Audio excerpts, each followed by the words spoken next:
Le 18 décembre dernier, Linda Lemay était en concert à l'Olympia, Paris, entourée de sa famille. À savoir sa mère, sa sœur et ses filles.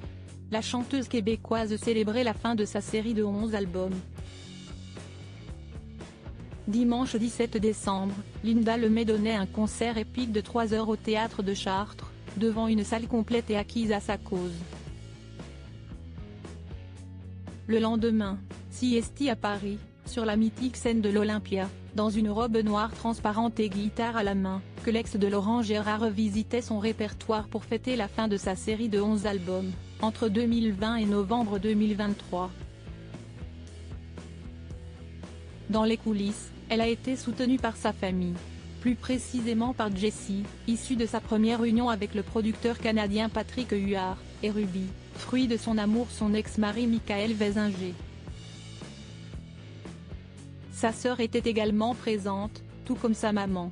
Une famille unie, même si l'interprète de Une mère aurait certainement souhaité que son père soit lui aussi à ses côtés pour l'encourager.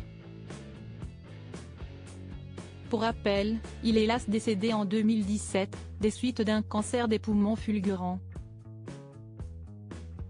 Linda Lemay sauvée par ses filles. Une disparition soudaine très dure à vivre pour Linda Lemay, qui vouait un amour inconditionnel à son papa, à qui elle avait d'ailleurs dédié l'un de ses tubes phares, le plus fort sieste son père, 1994.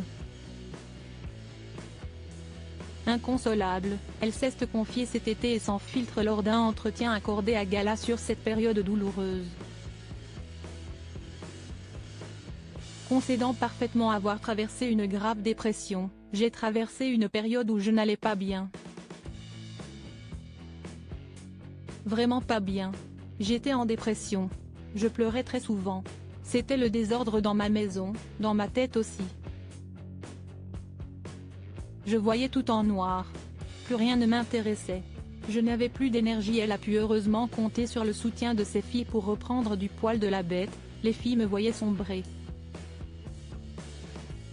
À un moment, Jessie m'a offert un cahier dans lequel je ne devais écrire que des choses positives. Ce cadeau m'a ramené à la vie. C'était en 2017.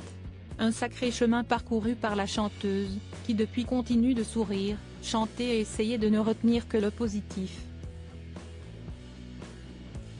Une sacrée force de caractère.